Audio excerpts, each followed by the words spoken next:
Good afternoon, everybody. My name is Nathan Mitchell, and I'm Outreach Director with the McShin Foundation. Welcome to another episode of Get in the Herd, a recovery podcast brought on by the McShin Foundation here in Richmond, Virginia.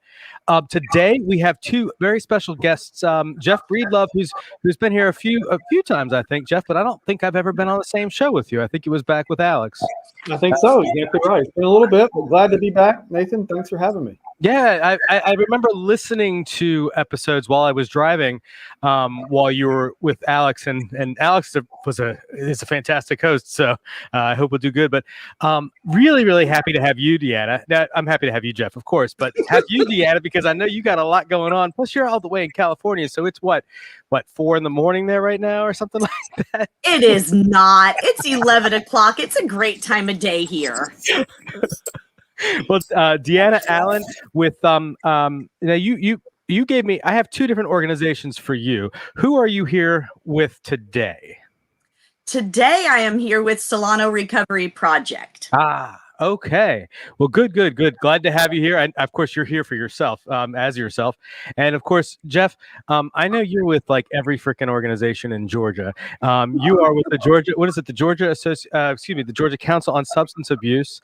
I believe the chair, am I correct on that? No, not at all. I work for, my boss is Neil Campbell, our executive director. Neil has been the ED for 12 years. She's a national leader in recovery that happens to live in Georgia, and she leads a team of about 34-ish, growing a little bit in the next few months.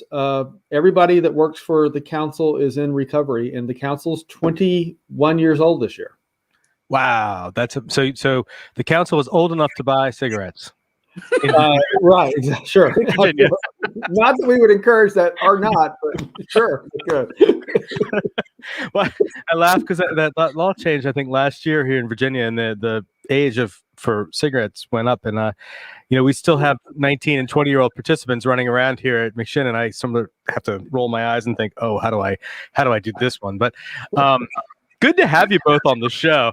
I know that there's some weird, not weird. Forgive me, I lived in West Virginia, so the word weird comes up a lot. Wild and exciting things going on in California next week on the 17th and 18th. Can you tell me a little bit about what's going on, Deanna, and how what you're doing with that conference will impact moving forward with what the conference is about, recovery community organizations?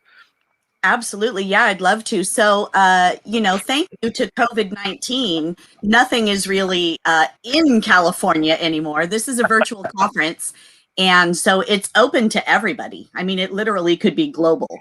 But we do have, a specific kind of California and beyond. So the title of the conference is Communities of Recovery, Building California and Beyond. So the steering committee, which was, put together by a power-packed national team, CCAP, CCAR, Georgia Council, SRP, Faces and Voices, we really decided that taking a look at the RCOs on the map, so RCOs are recovery community organizations who also, help build recovery community centers around the country. When we take a look at the members on the map under Faces and Voices website, ARCO members, there are only 6 in California. So, not that I'm super competitive. When we look at Georgia, they kind of have this like RCO factory, they just generate RCOs. And so I look over on the East Coast, which was where our founder, Roger Marriott, got the vision from, and he tried to bring back the fire.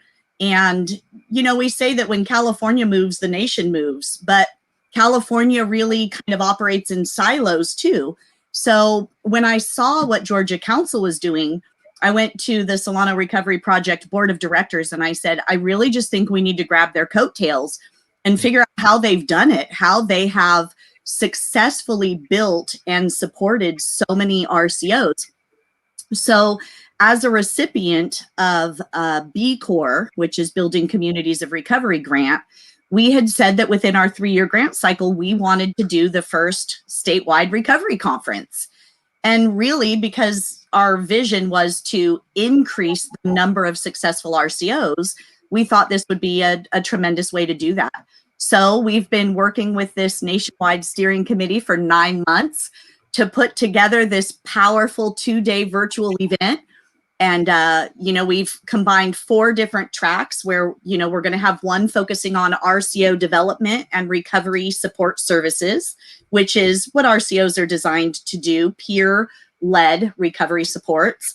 And then on the other side is advocacy and awareness and cultural responsibility. So understanding that even within recovery, there are nationwide, I'm known as the prison lady. So the reentry population, there's kind of a prison culture, if you will, and understanding the needs of people who are reentering from custody. There's certain dynamics that you need to understand to really help them be successful. So we've taken this and we've jammed it into 2 days of, dozens of workshops to choose from. And it's now upon us. It's happening on the 17th and 18th. Registration ends this week. And early bird tickets are now done, but there still is a chance to register. And we're super excited for the people that have come together, not just to help people understand about RCO innovations and how to start up, but how to build capacity, even beyond capacity, how to be sustainable, which, in a volunteer-based world, it feels like you're constantly rebuilding, right? To where you feel like everything is stable and then some things fall apart. And then there's a global pandemic. And then there's a global pandemic, and we have to, take a life-saving, hope-dealing machine and try to turn it virtual, which has definitely had its pros and cons. So I feel kind of like at the end of this pandemic, everybody is tired of Zoom and everybody's ready to come out of their house. And but we're going to do it and it's going to be amazing. Well, I want to circle back in a minute to the prison lady comment. But before we do that, I do want to say life-saving, hope-dealing machine is now in my lexicon forever now. I love that. Jeff, as a factory producer of recovery community organizations out in Georgia, I love that, by the way, what you said, Deanna. Can you tell me, well, for those of us listening, who may not really understand what they are, what is the role of the recovery community, the recovery community organization for individuals with a substance use disorder? Well, that's a great question. And there are 36 of them basically in Georgia. There's some in development on the way. So we're getting close to the number 40. And, what are they? Here's what they are. So it doesn't matter. Like I went to MAR right there and I was there for 90 days. So I had 30 years of active addiction. I had 90 days of treatment. Recovery is the rest of your life. It's every day, one day at a time for the rest of your life. So the concept behind a recovery community organization, it's a peer-led, safe place, inclusive place. It's not a treatment center. You don't pay money to come. It's open to anybody. Everybody can come. And in Georgia, the model is like this.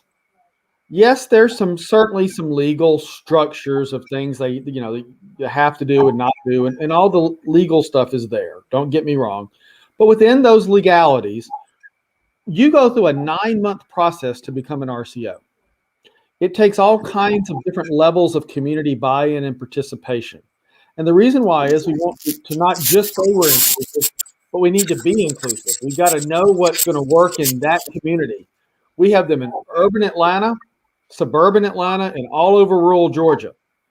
And the other interesting thing about one of an RCO is each of them have their own unique characteristic in Georgia.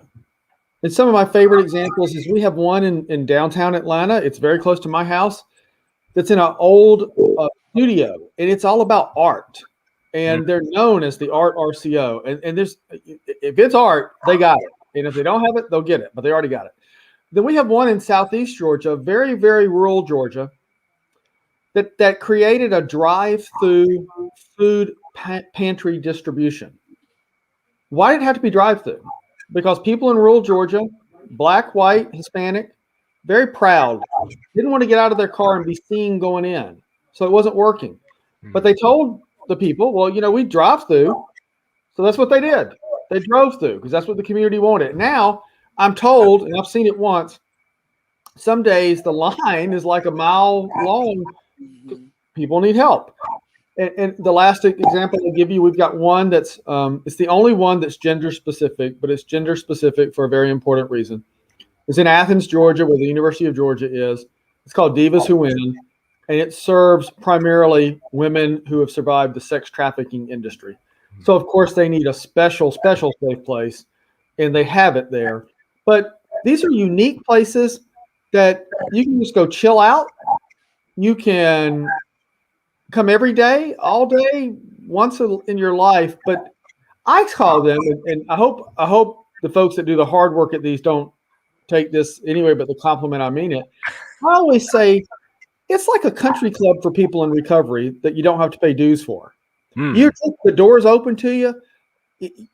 No one's going to make you do things. It's just there to help you maintain recovery in the real world every day after whatever treatment you got. When you're ready for recovery, these places are there for you. Nice. I love that. That's a beautiful description of recovery community organizations, and I love that there are almost 40 there in Georgia. I don't even know what our numbers are here in Virginia. And now that we've got that going on, I need to look that up. But one of those tasks that I know that we can look to Georgia to help us moving forward, and look to California as well as you're doing this conference. Deanna, the prison lady. I love this. I don't know if you all know this. Jeff might know this, but this show gets put together, and we convert it to just the audio to the podcast. We through Spotify, iHeartRadio, etc. But the actual video itself gets is given to Paytel. And y'all know Paytel, y'all know Paytel distributes to institutions across the country. So we give this out free, and then it is distributed free to individuals experiencing incarceration. So we've actually had people come in now. I mean, after I guess almost a year of us doing this, we've had individuals come who've seen the show on while in jail. So the hope shot, telling what recovery is and being able to still bring that message of hope into the prisons when we haven't in jails, when we weren't able to physically do that, has been really incredible to me and the rest of us here as we keep moving forward with this. How have you in your work done the prison lady stuff while we've been through COVID? So in California, those of us who have clearances to go in custody have not been able to go in at all. Yeah. So what that has left it to is correspondence via mail. And because of the particular ways that I'm cleared to go in, I'm not actually even allowed to write individuals. There was a point back when, I started getting all of my clearances nationwide that I had to make that decision for myself. Did I want to be able to go in on a prison yard or in a gym and have access to 1,000 people? Or did I want to have a more personal, familiar, it's called, familiarity, to write letters? So, we trained other people how to write the do's and don'ts of corresponding and created that as part of the network of how to support. But for myself, I've not been able to go in at all during COVID. And, I've told all of my chaplains, I feel like that commercial. I'm standing outside the gates going, open, open, open, open, let me in. A lot of my friends around the world who met me in prison, they'll pull me onto their shows and they'll say, I never thought I'd say this, but I met one of the greatest ladies in prison.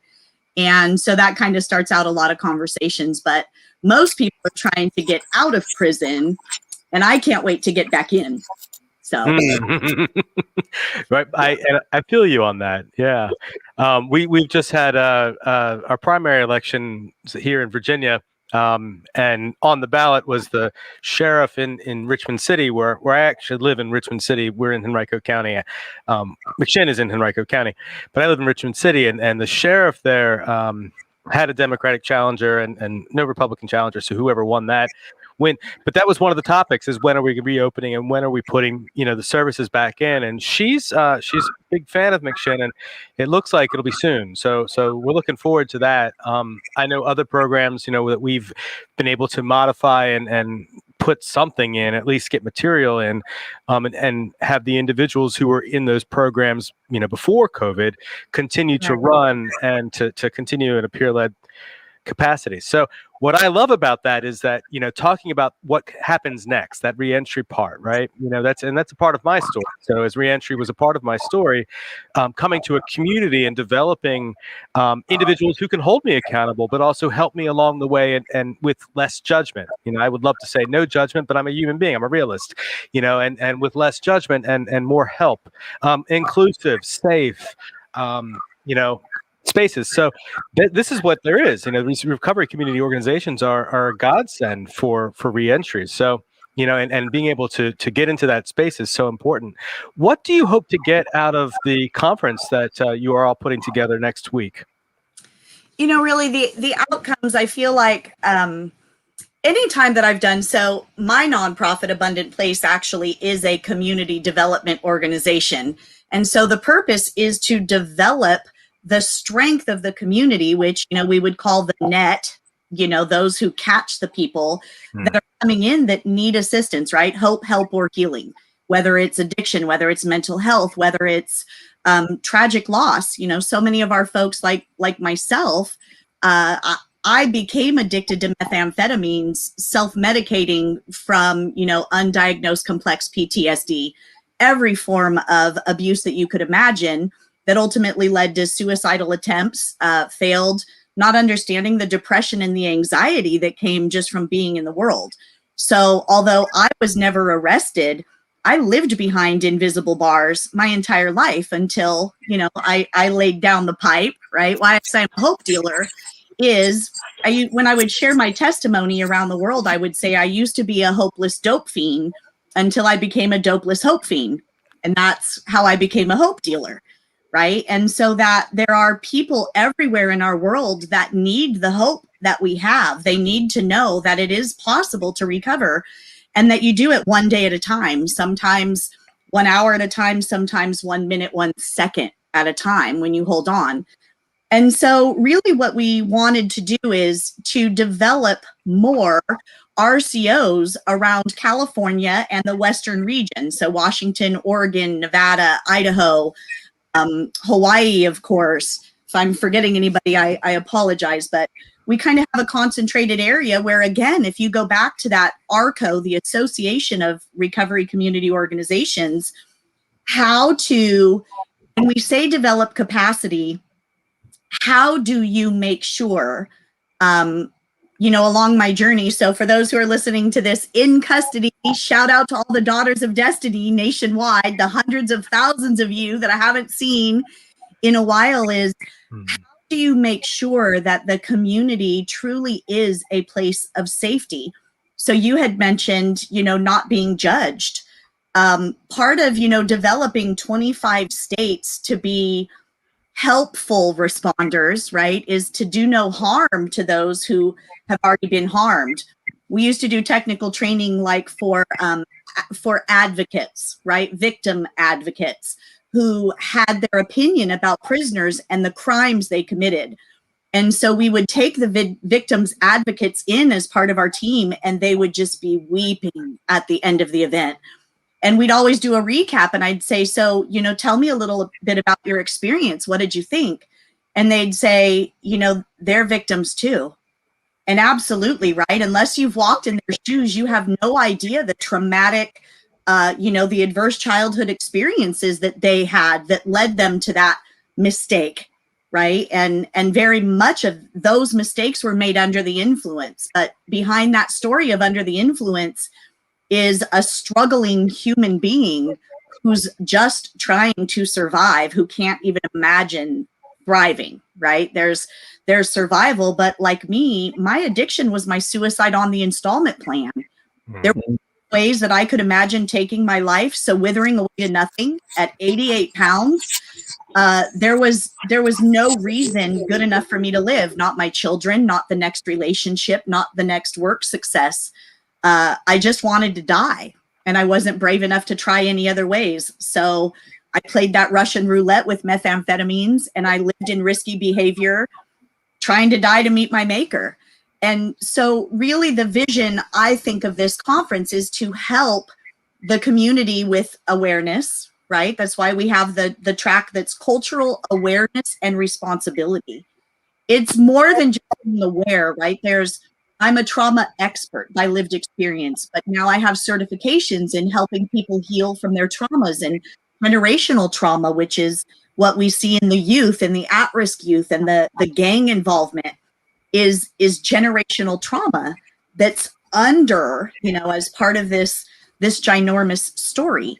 So, one example would be trying to help churches that, I had a season of 7 years helping over 300 churches develop faith-based 12-step groups.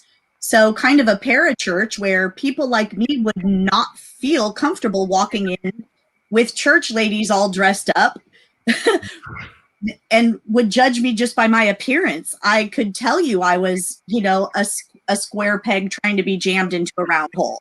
And although I had faith and that's what was keeping me alive, I didn't fit into the church world.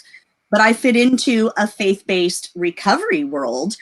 And, so to help churches to understand that well-intended people can say things that are really harmful, if not dangerous. An example would be, a pastor who would tell somebody who is on medications, even a medicated assisted treatment experience, right? Stabilized by psych meds, and tell somebody, just have faith, just read the Bible and get off your medications. That's dangerous. That's dangerous. And so a lot of that judgment tends to play out in the community, which is where somebody's trying to fit in, but they continually feel like they're cut out. So reducing stigmas, bringing community awareness, helping people to understand that language matters, right?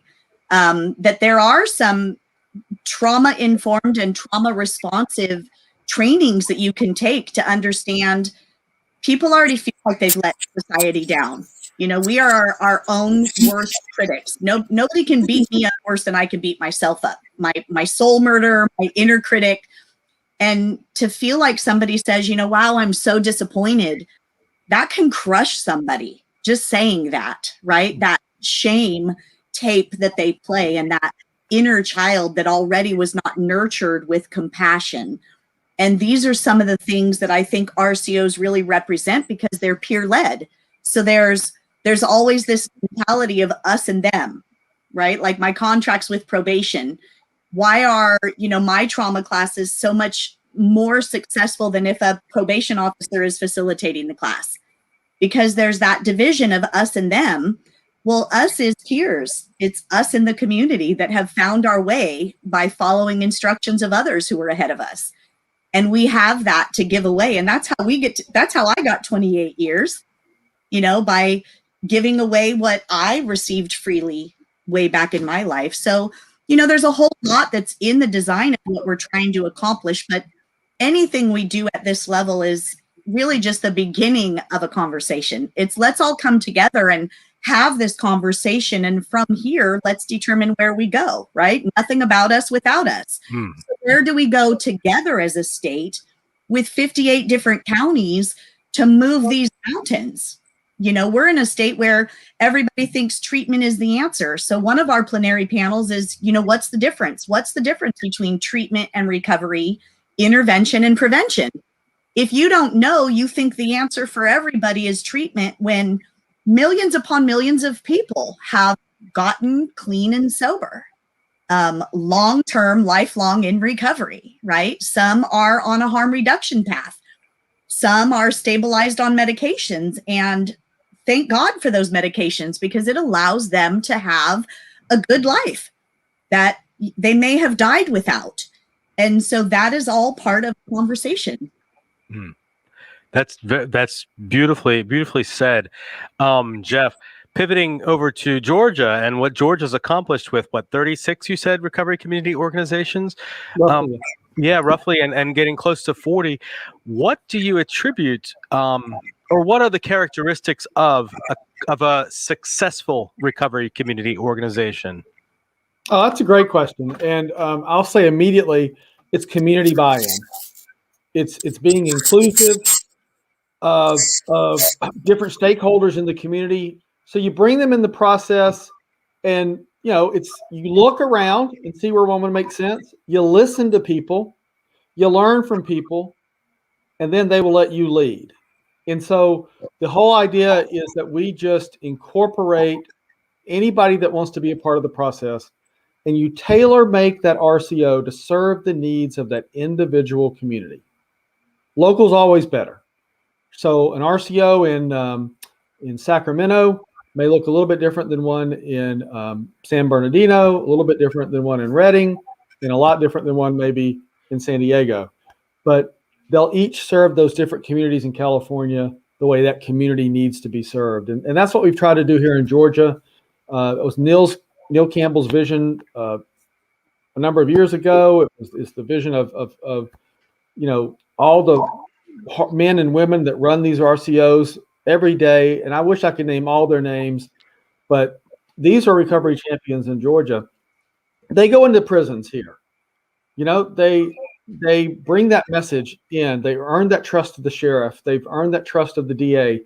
They go into hospitals here. They go into homeless shelters here. They go into schools and places of worship. They go into city council meetings and county commission meetings and the state legislature, and they're spreading that hope of nothing about us without us here too. And it just works. Before I yell, let me just say, I lived in California for a couple of years. And, I think what Deanna said earlier is so true. I mean, as California goes, so goes the country. And if we can get the powers that be in California to understand that prevention is an important part of the equation, treatment is an important part of the equation, but the thing that lasts longest is the most important part of the equation is long-term peer-led recovery. And when peer-led recovery is in place, all the good work in prevention and treatment is honored. And that investment, that's where the investment pays off. And you've got to have statewide leadership and county and city leadership in California and throughout the West. And my active addiction took me to Washington State, Oregon, Montana, Arizona, and California, because I would get a job, lose a job. I'm no expert on the West, but I have lived out there a bit. And I can tell you that the minute we get RCOs across the West, we're going to see a change in culture for the best. It's funny, Jeff. I actually just pulled up the updated Excel spreadsheet of all of your recovery community organizations in Georgia. And, the beauty of completing the work in the community versus competing for the work in our community, right, is that we truly are better together. And not just the peer-led organizations, but having that strength in the community that pulls in the collaboration of the allies and the stakeholders, right? Your county, your local, your state, your federal people that are working. So I got to go to the Capitol to the Governor's Select Hearing Committee when they were talking about the early release bill, right? We had determined there were 44,000 too many inmates in our California state prisons, and had the wild idea, we just need to empty out the prisons, reduce that number by 44,000. And the approaches they were going to take were crazy, just crazy. I mean, from the aged out, like you're just so old and you've been here for too long, send you back to your county where you committed your crime, to the high medical needs, right? This is a big expense on the prisons. And so, 250 of us went to go speak to those who were going to make this decision and said, there's a better way. There's a better way. And that was when AB 109, the public safety realignment, how we came up with that. We have to kind of move the needle incrementally. You can't just flip this ship overnight, right? And so then, of course, that put the pressure on the county. I believe that, if we're talking about prevention versus intervention, somebody who's reentering from custody to community who has nothing in place is almost a guaranteed failure. I mean, you have your critical life needs from having a copy of your birth certificate, your social security card, to a California ID. Basic things. You can't even get into a homeless shelter without a form of identification. So, kicked to the curb, you're homeless the minute you get out. Even beyond that, HUD redefined the definition of homeless. And if you're coming out of incarceration, you're not considered homeless. You've been under a roof over your head for the last 90 days. So where is the help to try to find even having a place to lay your head, to take a shower with a clean outfit to wear, to be able to go try to get a job without any transportation, right? Life at ground zero. So the beautiful thing about a peer-led movement is I believe that re-entry should be in the conversation at the point of incarceration. It should be 30 days to the gate where you're figuring out who your people are on the outside. We could make that embedded from the time somebody's going to court and getting a sentence. They already have access to a peer specialist. Mm-hmm. They have, a pen pal while they're inside, somebody who can help them figure out what went wrong. But, like when we talk about, but what's right? And to be able to help them to get those wraparound services that the government, folks usually are trying to figure out once somebody's already out from their first 24-hour check-in, versus you already have a solid plan when you're getting out. And you have, a peer specialist who's really your recovery resource navigator. And imagine how much more effective that would be if your reentry experience was discussed at the moment that you knew you were going to be removed from your community, that you weren't actually removed. You remained intact by having your peer support specialist in constant contact with you, and then working along with you to heal those things that led you down that path. There's always a pathway to, and there's always a pathway out. There might be a lot of cynical people out there who might suggest, and I know I've heard this, and I can see the point, that there's an industrial complex that's really centered on keeping people in prison to earn money. And I without going too far down that road, how do we, if that is true, and let's I don't want to give too much credence to cynicism, but I think that there might be an element of that stigma keeping us, keeping individuals incarcerated who really could be better off served with a plan in action and getting back out into society. You can, build their families back up and all the things. How do we break this? How do we continue to, as people in recovery who have gone through this, and I know that both of you are in recovery, how do we as individuals in recovery with our lived experience use that to make it better for the next person, to continue the cycle of recovery and break the cycle of addiction?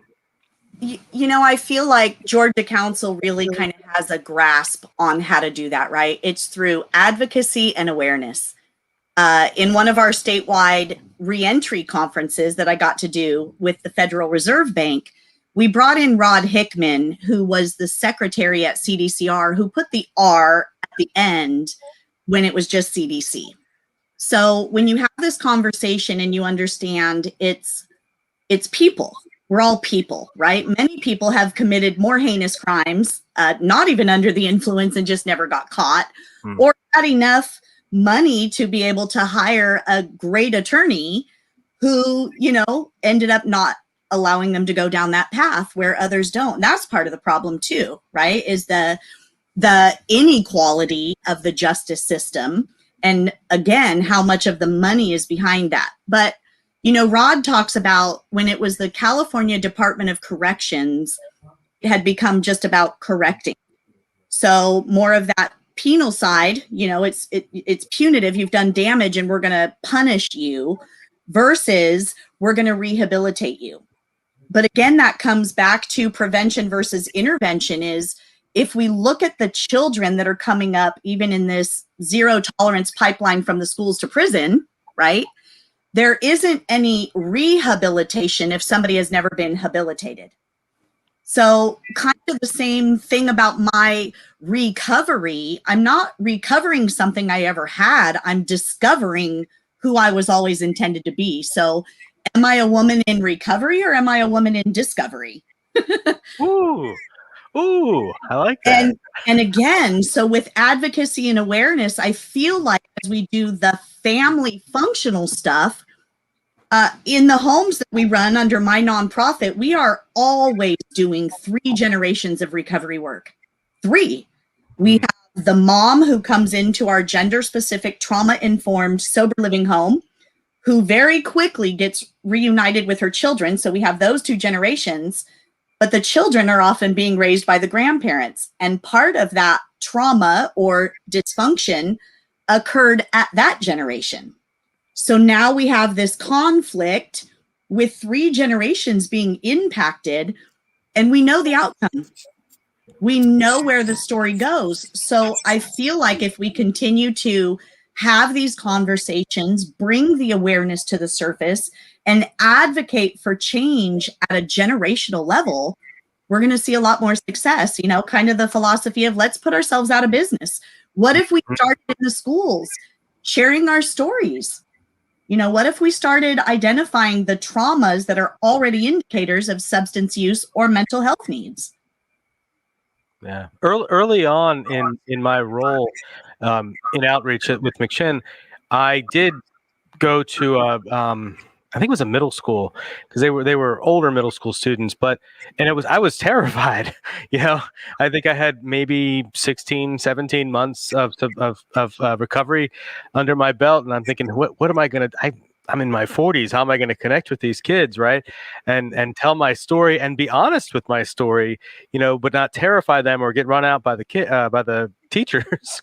And it was actually, you know, it turned out to be an amazing experience. Dixie did the same one with me, actually, the one of our hosts for the Wednesday show, and we connected in a way I never would have thought possible. But I was able to tell my story, an edited version of my story, but without losing the authenticity of it, and discuss what recovery meant and actually connect. And I somewhere I still have the letters that the students wrote, you know, the thank you notes, but I was shocked at the responses we got. I was happy, you know, to be able to make those connections and to show, you know, that recovery is possible and sort of plant that seed because, you know, it is. I do want to get to some of the comments that were left there. I think Lane was saying, what did Lane say? Lane, well, love you, Nate, but no, what's the next one? Lane says, incarceration is a huge topic for so many of us addicts. Recidivism is a devastatingly staggering number. Addicts need treatment, not always punishment and isolation. And in fact, I would say never punish. Well, I wouldn't say never punishment, but never isolation, and certainly not punishment for the disease of addiction. Kevin says he did 5 years in prison for a drug charge. That's staggering to me. What's new and moving forward with Georgia and, you know, with the recovery community organizations you have there? How are you all working with law enforcement, working with your communities to make recovery possible for individuals, but also, you know, while breaking the stigma, but integrate into the larger community. And I guess, what are the challenges you face? Yeah, so let me make a couple of points about that. You know, I want to talk about what's going on in Washington and in Georgia. So in Washington, they have organized the Bipartisan Congressional Working Group on Addiction and Recovery. It's made up of members of Congress. The 4 co-chairs are Ann McCain, from a Democrat from New Hampshire, Brian Fitzpatrick, a Republican from Pennsylvania, of course, David Trone, Democrat from Maryland, and Jamie Butler, a Republican from Washington State.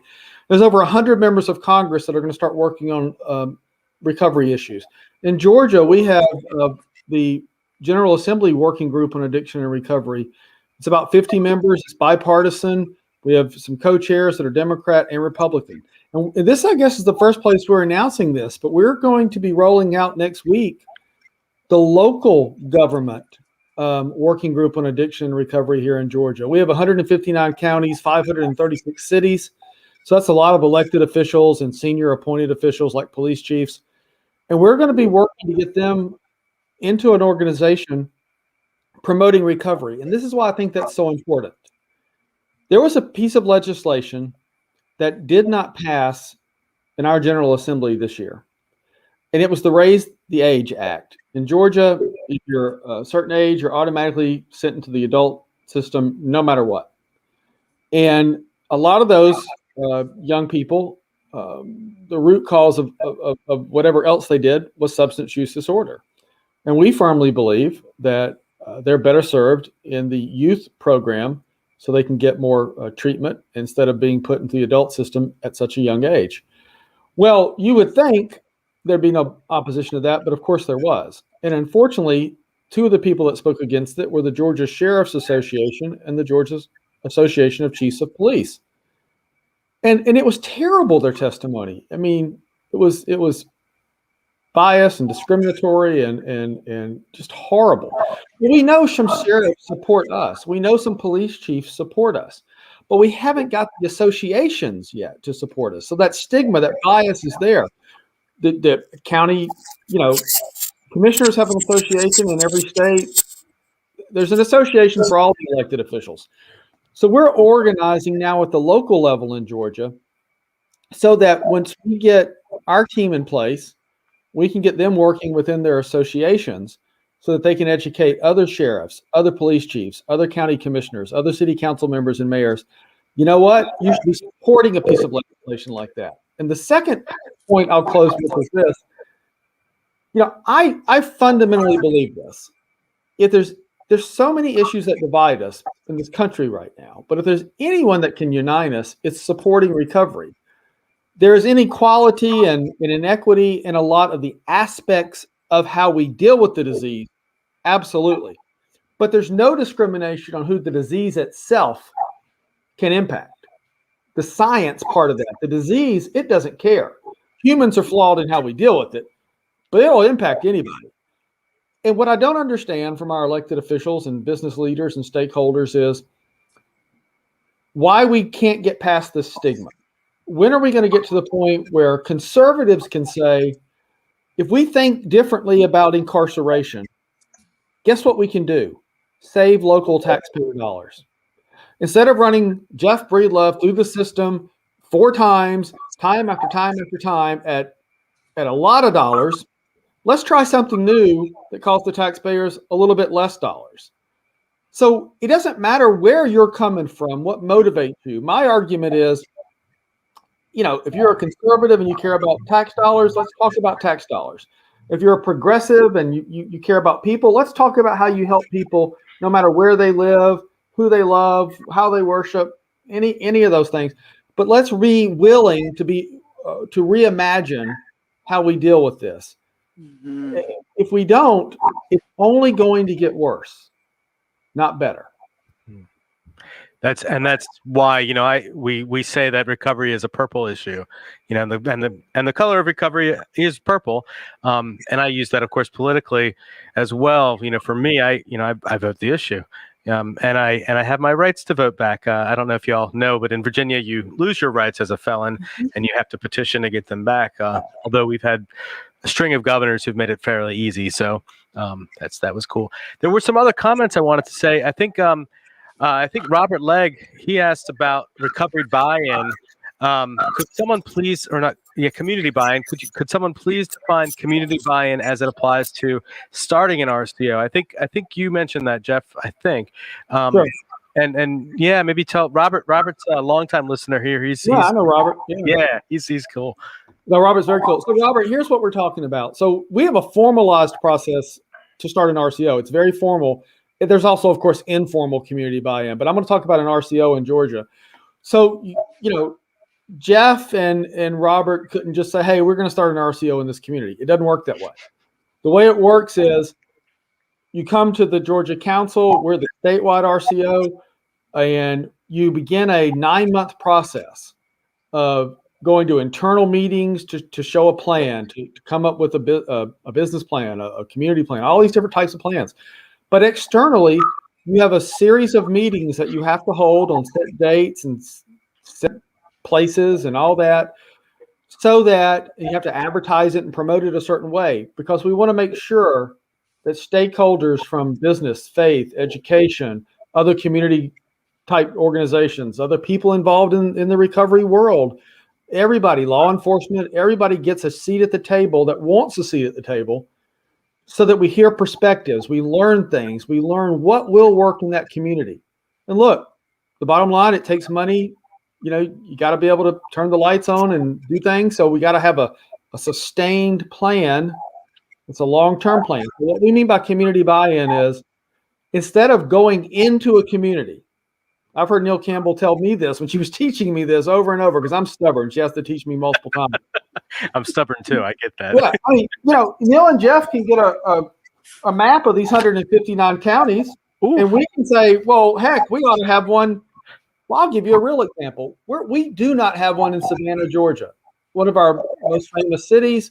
It's one of our biggest cities, and we don't have one today.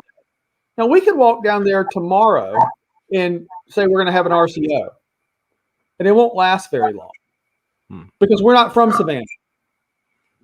So what we do is we've got to start with locals who believe in it. And then they go through the process. And that part of that process is inviting other locals to be involved. That's the difference between a short-term feel-good thing that will inevitably fail in a long-term professional operation that can last decades. So that's what we mean by community buy-in. Is really work hard in the front end, put the roots down with a long-term plan. But you got to have people at the table to do that. I'd like to say for the record, though, if Robert and Jeff got together and opened an RCO, I think that would be a pretty badass place. And especially if you brought Deanna in, because Deanna seems like a fierce advocate, and I think that would be a really, really cool grouping. We're getting close to the end here, so before we start landing the plane here, I do want to give Deanna another opportunity to talk about the conference next week, and if there's anything we've missed, and maybe share some hopes, some thoughts, and dreams. I love it. I didn't even. For those of you who can't see the video, she Dream, Believe, Achieve is on Deanna's shirt that she is now showing us right now. You know, I really would just encourage anybody who, you know, whether you are a person with lived experience, you are you know, in any of the stages of change, you're contemplating, you're in pre-contemplation, you're in maintenance, you have a family member that's, you know, needs recovery or is in recovery, you're a community-based organization, a faith-based organization, an ally or stakeholder that works with, you know, within probation or parole, or your county library. There literally is something for everybody. I'm going to be the keynote speaker, filling holes in the program. And it just, as it turned out, I get to be the keynote on day 2. So I'll share a little bit more about, you know, my testimony. Our keynote speaker on day 1 is the woman who kind of visioneered the reality show called Addicted. Intervention. She's a global interventionist, and she and her mom wrote a book together called The Lost Years.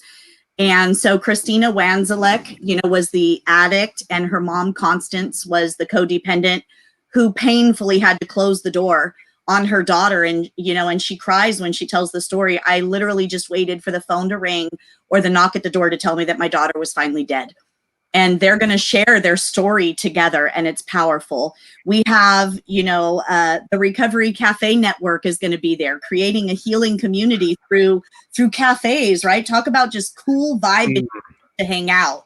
I love the Recovery Cafe Network. I met them in Seattle. That was an amazing place. Yeah, so the founder is going to be co-facilitating that workshop. And, you know, we have the original one in San Jose right here. And then, you know, like you said, Seattle kind of took off. We have, you know, Phil Valentine from CCAR, who's going to be talking about multiple pathways of recovery. Not everybody comes in from one way, right? There are several different ways that people can come in. I already talked about, you know, what's the difference between treatment and recovery, intervention and prevention. Georgia Council, Beverly is going to be talking about, we do more than listen, right? What does telecare from a peer specialist, you know, look like when you call that warm line, hotline, helpline, whatever you call it in your area? just having that voice on the other side that can be that hope dealer for you, navigate you to a local support meeting, an RCO, an RCC. We have, survivor insights on human trafficking, domestic violence, addiction, gambling. How do you tell your story, right? If I tell you that I was a dope fiend, you already are trying to imagine probably, did I use heroin? Did I use a needle? Was I intravenous? Was I a prostitute?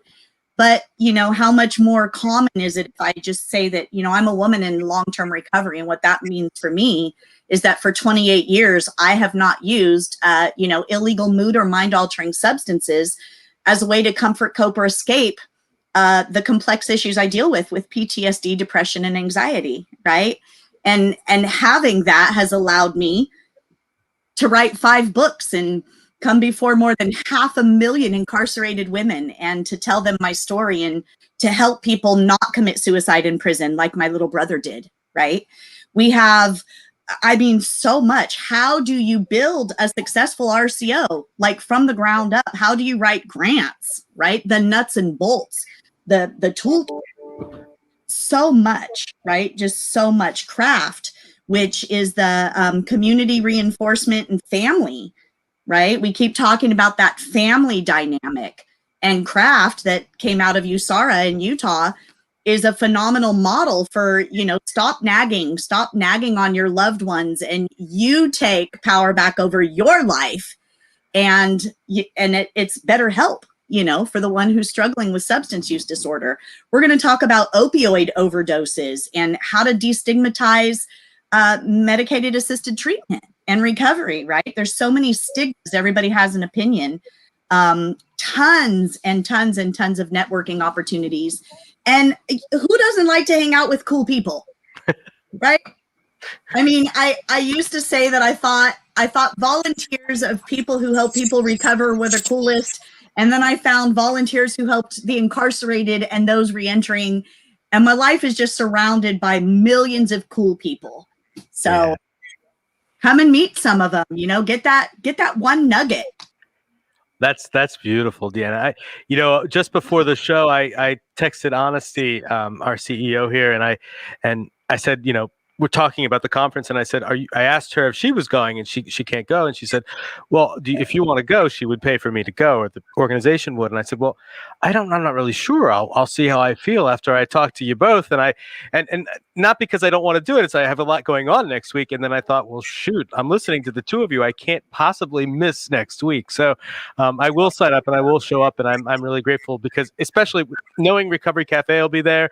And I know you, Sarah. I know Evan Dunn. How do you say his last name? I think Dunne. I know Evan, and I know a couple people that'll be there. I think that'll be fun. Of course, you guys. Any last words, thoughts? Anything you want to say? Jeff, by the way, great job in hair and makeup today. Yeah, thank you so much. Well, there's not much hair to work with, but we try.